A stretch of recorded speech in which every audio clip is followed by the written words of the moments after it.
প্রিয় দর্শক, আমাদের জাতীয় সংসদের নিয়ম অনুযায়ী এখানে 50 জন মহিলাকে সংরক্ষিত আসনে সংসদ সদস্য হিসেবে নির্বাচন করা হয়। এটা বেশ অনেক আগের থেকে চলছে। প্রথমে এটা 30 জন ছিল, এটা এরশাদের আমলে শুরু হয়েছিল। তখন এটা নিয়ে নানা ধরনের কথাবার্তা হয়েছিল যে এরশাদের আমলে কে কোন ধরনের নারীরা সংসদ সদস্য হওয়ার যোগ্য হচ্ছেন, এবং সেটা নিয়ে ওই সময়ে খুব বহুল প্রচারিত এবং খুবই জনপ্রিয় একটা সাপ্তাহিক পত্রিকা ছিল যায় দিন, যার সম্পাদক ছিলেন মিস্টার শফিক রেহমান। তিনি একবার একটা কভার স্টোরি করেছিলেন যে সংসদের 30 সেট অলংকার। এখন সেই কভার স্টোরির কারণে যায় দিন পত্রিকা বন্ধ হয়ে গিয়েছিল, ওনাকে দেশ ত্যাগ করতে হয়েছিল। সেই কভার স্টোরি যে মূল বক্তব্যটা ছিল, সেই বক্তব্যটা আসলে অলংকার বলতে কি বোঝানো হয়েছিল, তারা সংসদের জন্য শোভা বর্ধনকারী কিনা, এবং তারা জাতীয় সংসদের ডিসিশন মেকিংয়ে আদৌ কোনো ভূমিকা রাখেন কিনা, এসব নানা বিষয় উল্লেখ করা হয়েছিল। এবং তাদেরকে কিভাবে নির্বাচন করা হয়, এরশাদ সাহেবের সেই সময় রমণী মোহন হিসেবে বেশ পরিচিতিও ছিল। সেসব ঘটনাও কিন্তু ওই রিপোর্টে আকারে ইঙ্গিতে এসেছিল। হয়তো সে কারণে এরশাদ সাহেব ওনার ওপর খুবই ক্ষিপ্ত হয়ে গিয়েছিলেন এবং উনাকে দেশ থেকে বিতাড়িত করেছিলেন। ওনার পত্রিকাও বন্ধ হয়ে গিয়েছিল। সেই 30 থেকে এখন 50-এ উত্তীর্ণ হয়েছে। কিন্তু এখনও এই নারী যারা সংসদ সদস্য হচ্ছেন, তাদের নির্বাচন প্রক্রিয়া এবং তাদের সংসদের ভূমিকা রাখার যে বাস্তবতা, সেগুলো থেকে কি আমরা বিরাট কোনো পরিবর্তন পেয়েছি? এই প্রশ্নটা কিন্তু আমি মনে করি একটা জরুরি প্রশ্ন। আমাদের এখানে এই যে নারী সদস্য নির্বাচিত হয়, এটা কীভাবে হয়? নিয়মটা হলো আমাদের 300 আসনে ইলেকশন হয়, ডাইরেক্ট ইলেকশন, সাধারণ মানুষ ভোট দিয়ে বানায়। ওখানেও কিন্তু নারীরা নির্বাচিত হন।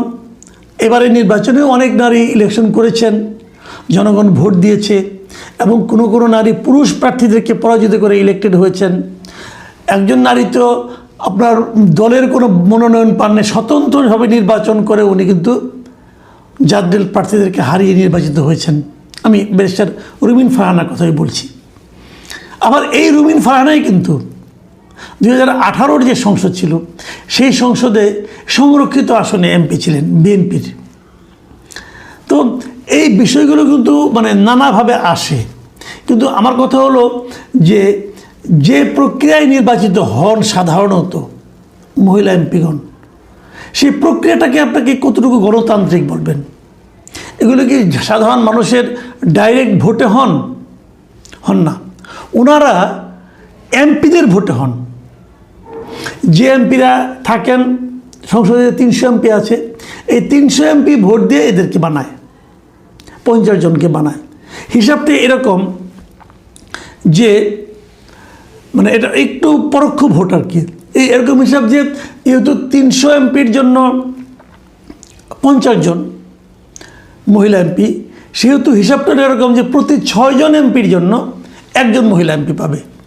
এখন যেহেতু এটা আনুপাতিক হারে, যে দলের যতগুলো, যেমন ধরেন আপনার জামাতে ইসলামের জামাতে ইসলাম এবং তার জোট, তারা 77টা এমপি পেয়েছে।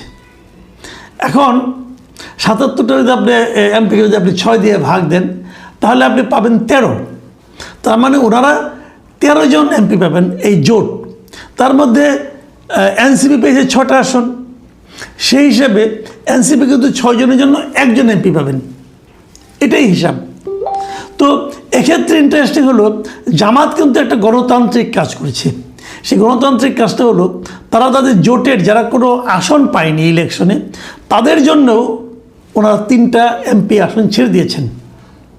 জামাতের হিসাবে জামাতের পাওয়ার কথা হলো 12টা এমপি, মহিলা এমপি। ওনারা 12 জনকে মনোনয়ন দেননি, ওনারা দিয়েছেন 9 জনকে, এবং বাকি 3টা ওনারা মনোনয়ন দিয়েছেন তাদের শরিক দলগুলোর থেকে। শরিক দলগুলো কে? একটা পেয়েছে জাকপা, একটা পেয়েছে খেলাফত মজলিস, এবং আরেকটা পেয়েছে এনসিপিকে তারা আরেকটা দিয়েছে। এনসিপির ডক্টর মাহমুদা মিতু উনি পেয়েছেন। তো ওনারা দিয়েছেন 3টা আসন তারা ছেড়ে দিয়েছে, আর বাকি 9টা তারা রেখেছে জামাতের। আর এনসিপির যে একটা ভাগে পাওয়ার কথা, ওটাতে এনসিপি তাদের একজন প্রার্থীকে মনিরা শারমিনকে দেওয়ার কথা আর কি, সম্ভবত উনি হচ্ছেন।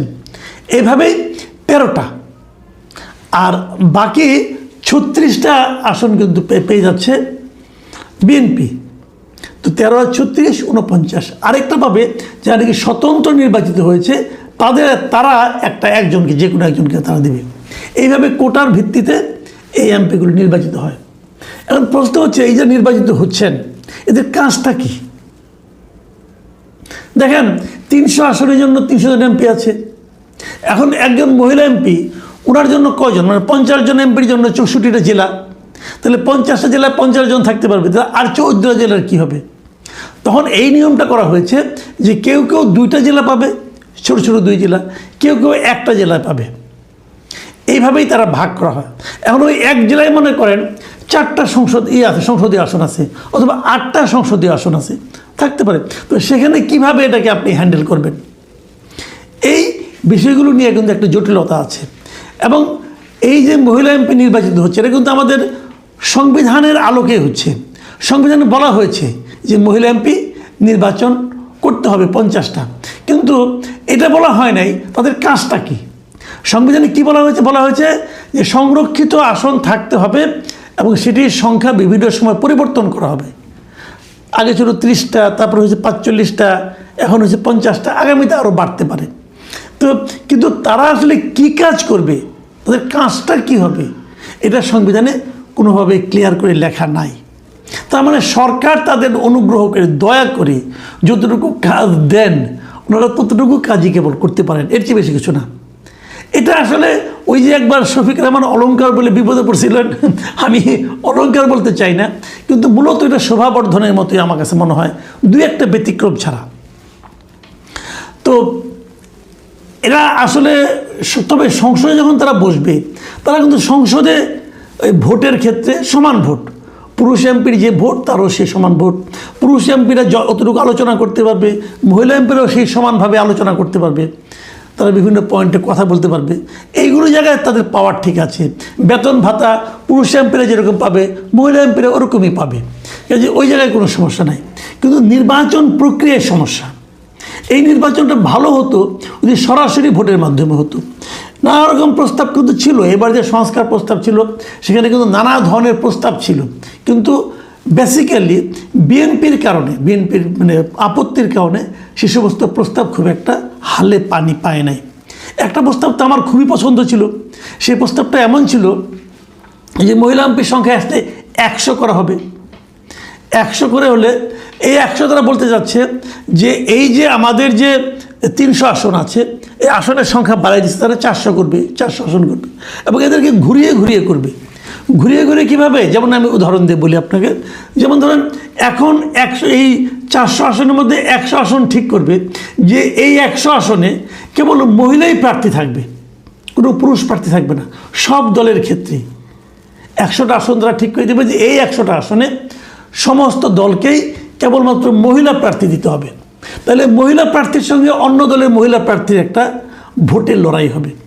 আবার 5 বছর পরে যখন আবার নতুন নির্বাচন হবে, তখন এই 100টাকে বাদ দিয়ে অন্য 100 আসনে কেবল মহিলা প্রার্থী দিতে হবে।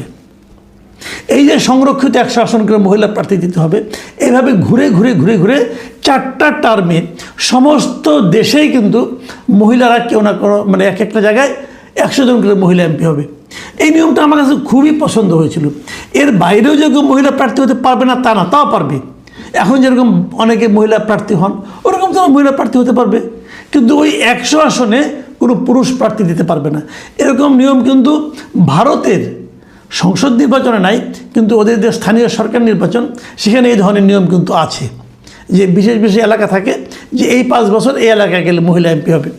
তো এই সিস্টেমটা হলে সবচেয়ে ভালো হতো, কারণ এই মহিলা এমপি যে মনোনয়ন করা হচ্ছে, এটা করা হচ্ছেই হলো গিয়ে নারীর ক্ষমতায়নের জন্য, নারীকে আরও বেশি ক্ষমতার কাছাকাছি সম্পৃক্ত করার জন্য, নারীর অধিকারগুলো আরও বেশি বাস্তবায়িত করার জন্য, আদায়ের জন্য, এগুলোর জন্য। কিন্তু যে প্রক্রিয়া আমাদের এখানে মহিলা এমপিরা হন, তাদের আসলে এই সমস্ত ক্ষেত্রে তেমন কোনো ভূমিকা রাখার সুযোগ থাকে না, এবং তারা কোনো ভূমিকা রাখতে পেরেছেন এমন উদাহরণও আপনি 2-1টা ক্ষেত্র ব্যতিক্রম, 2-1টা ক্ষেত্র বাদে পাবেন না। যেমন ব্যতিক্রম বারবার আমি বলতেছি এই কারণে কি, যেমন 2018 যে নির্বাচনটা হয়েছিল, সেই নির্বাচনে বিএনপির মহিলা এমপি, বিএনপি 6টা এমপি পেয়েছিল, তাই 6টার হিসেবে সে একটা মহিলা এমপি পায়। সে একজন মহিলা এমপি ছিলেন বেশ রুমিন ফারহানা।